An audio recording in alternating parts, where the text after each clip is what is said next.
Homelessness 2.0, day 5. Obviously, I've got some coffee. This time, I've got a combination of eggnog and milk, and I put that in the coffee instead of the powdered creamer because I like eggnog. It's one of the things I look forward to during the Christmas time. That and turkey thighs. I used to like the whole drumsticks thing, but drumsticks are like,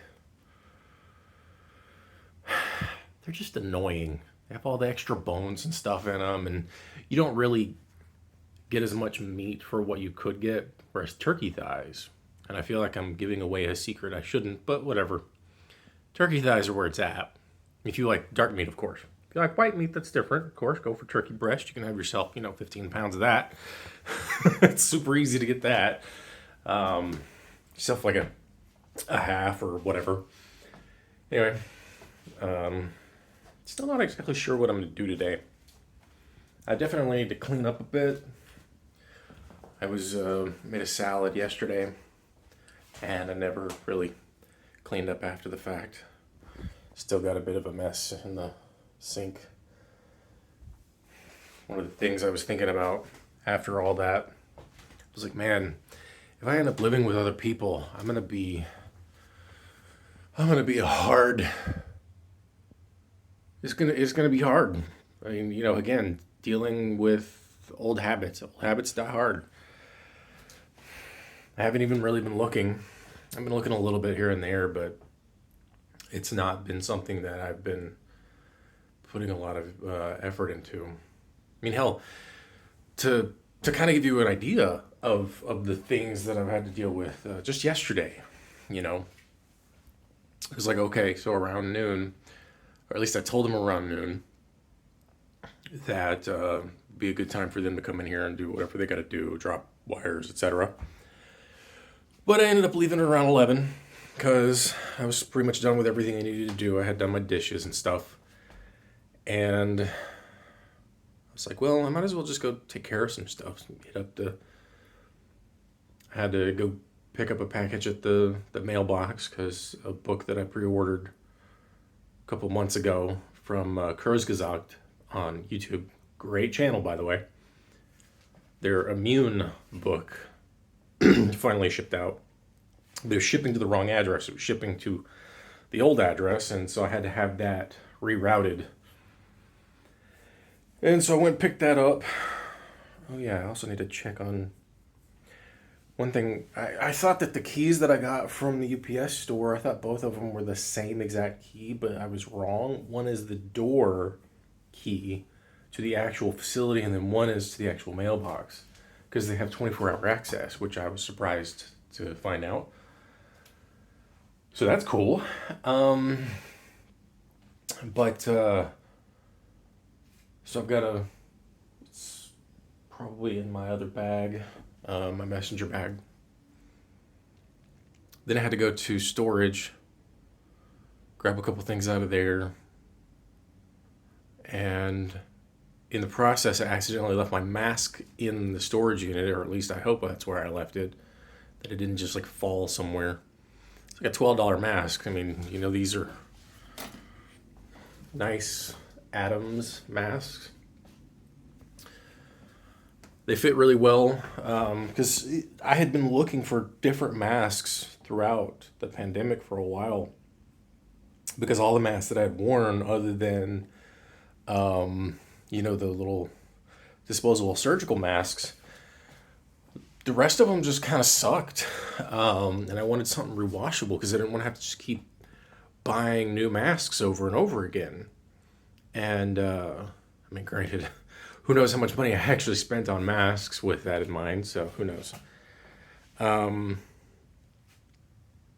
I'm like frantically looking for it when I'm on the train coming back. Couldn't find it, so I just, I ducked my head into my shirt, my desk. Unfortunately, the person who was sitting to my right, they saw it and they, offered me one of the disposable masks, so that was nice. And then, I went back to the grocery store because I went and picked up a couple of things, of course, some milk and the eggnog, and got some avocados. They weren't exactly ripe. They're pretty hard, but now they're still pretty hard. One of them's getting a little better. They'll probably be ready tomorrow or the day after. Who knows? Just gonna sit in their little bag. And then, I get back. Well, I got back around 2, so I was gone for 3 hours. And all I did was go to 3 different places. But the travel time, and I was in the storage unit for maybe, 20 minutes, maybe. I was kind of sorting through some stuff, looking through, trying to find a couple of things here and there, and slight reorganizing, trying to determine if certain things that, if there were some things that I actually needed or not, like pots and pans, stuff like that. But I realized it's probably not really worthwhile because then I'd have to, I got to go back and drop stuff off at some point later anyway. But, oh man. But yeah, so 3 hours to do a couple of errands. I found a driving school. I got to check. I was going to do their online thing to register for a class, but they were asking for info that I don't have because I don't have an actual driver's license at the moment. I don't have like a permit or anything, so I've got to talk to them. I got to call them and see what my options are with them, if they'll even give me classes. I would think they would if they're going to give them to teenagers. Yeah, so we're going to call them up there in Westwood. They tend to only serve the western area, so I'm not sure if where I'm currently staying is in that area because they'll come and pick you up, which is cool. That's a service that makes total sense. And that's not what happened when I was a kid. I had to get dropped off by my parents. But so I'm going to call them up a little bit later. See what my options are.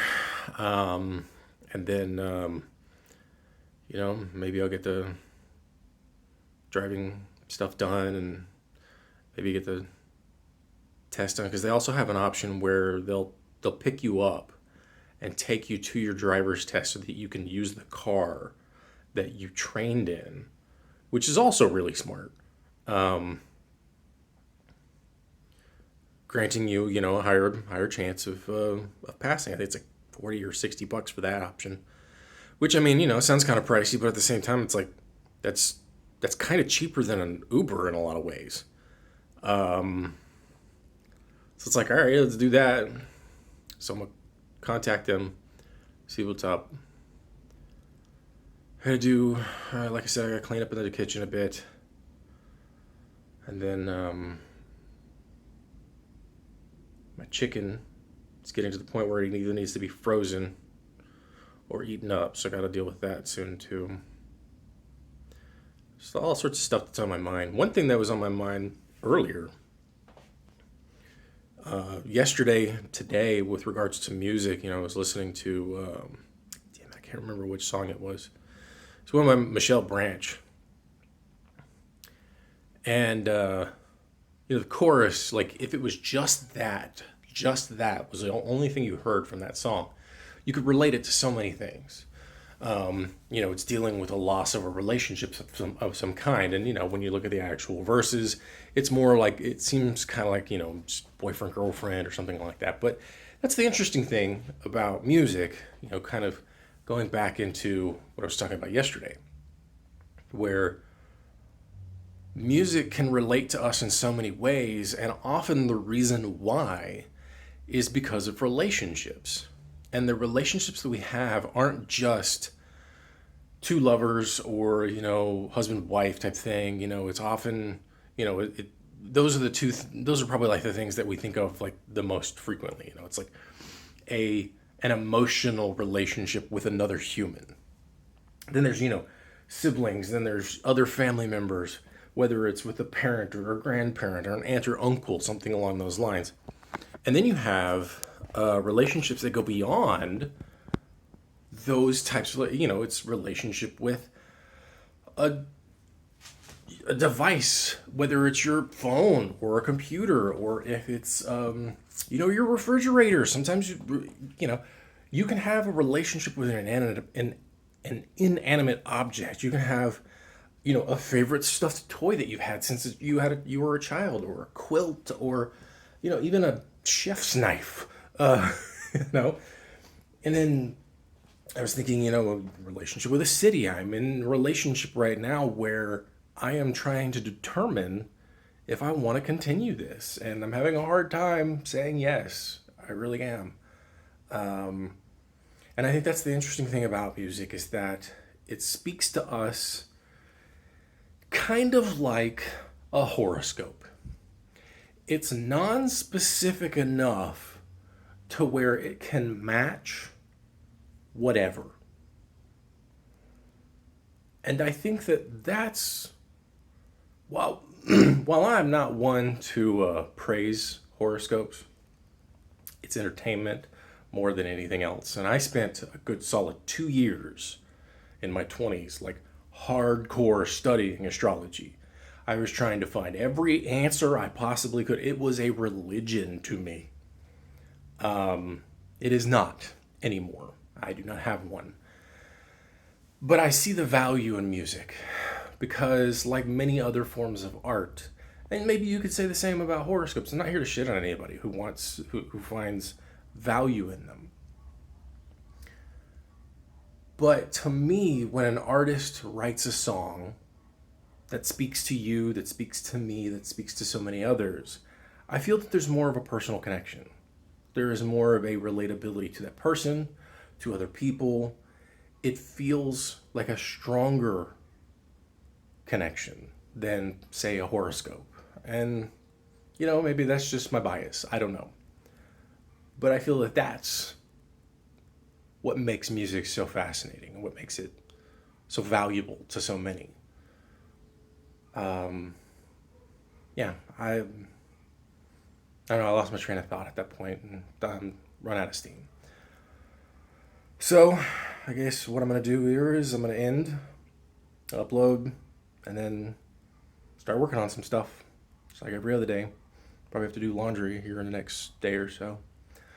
Have fun.